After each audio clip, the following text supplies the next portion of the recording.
Okay, and welcome back to Top Cheddar Tuesdays, NBA Tuesdays. I am Brett. Today we're going to continue on previewing the teams from the Eastern Conference. So today we're going to be looking at the teams that finished 9th, 8th, and 7th in the East last year. So we're getting into the playoff teams and the fringe playoff teams. We'll start with number 9, the Charlotte Hornets. So the Hornets just missed the playoffs last year, obviously finishing as the 9 seed. I have the Hornets as trending down, however, as the only move they made this offseason was the sign and trade with the Celtics, shipping out Kemba Walker, bringing in Terry Rozier, which is obviously a downgrade. Kind of a really disappointing offseason for the Hornets, considering that they were right there, and they really didn't do anything to try to get better and improve.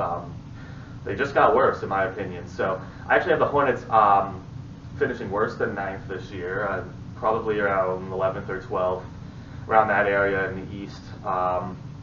They really didn't do anything. Really disappointing to see from them. But there is still, they do still have a pretty solid team there in Charlotte, so who knows? I mean, maybe they can hang around, but losing Kemba certainly hurts there. Moving to the 8th seed from last year, the Detroit Pistons, a surprising playoff appearance for the Pistons. They kind of came out of nowhere. So what the Pistons did this offseason is they brought in, who's now a journeyman, Derrick Rose, Markieff Morris, which is a solid bench add, and Tim Frazier, another guard. So the Pistons didn't make any huge splashy move, but Derrick Rose, Markieff Morris, Tim Frazier, all solid depth pieces to add to that team, who did finish 8th last year. So I don't have the Pistons as trending up or down. I have them pretty steady.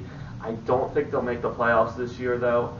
With that said, as I mentioned before, I have the Miami Heat in the playoffs, and I think the Heat are going to take the Pistons spot, basically. But I do have the Pistons right around the 9-10 seed in the East, because, again, they really didn't get any worse, but they didn't get any better either, in my opinion. Something to watch for with the Pistons, though, is Derrick Rose.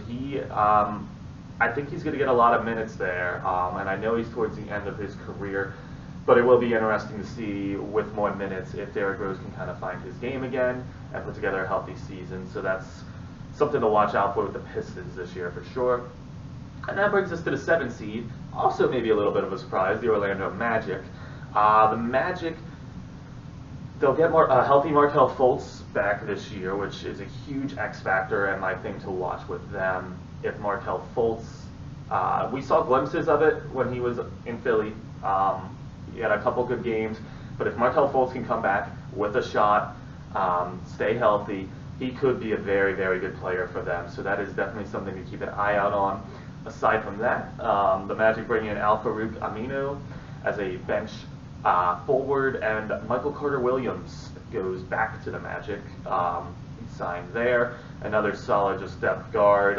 So the Magic, again, much like the Pistons and the Hornets, really didn't make any splashy, big splash move. But they didn't really get much worse. They did re-sign Nick Vukovic, which was a huge, huge thing that they needed to do, so good on them for that.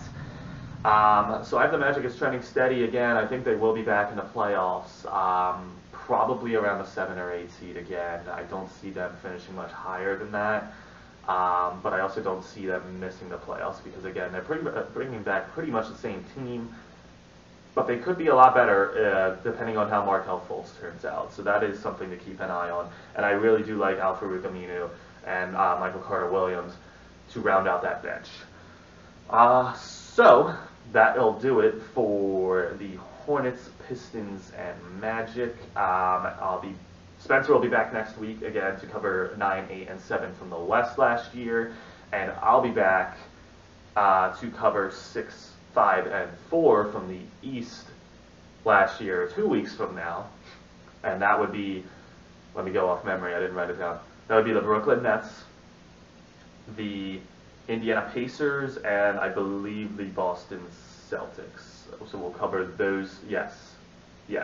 So those will be the 3 teams we cover next week as we really start getting into the contenders here for the Eastern Conference.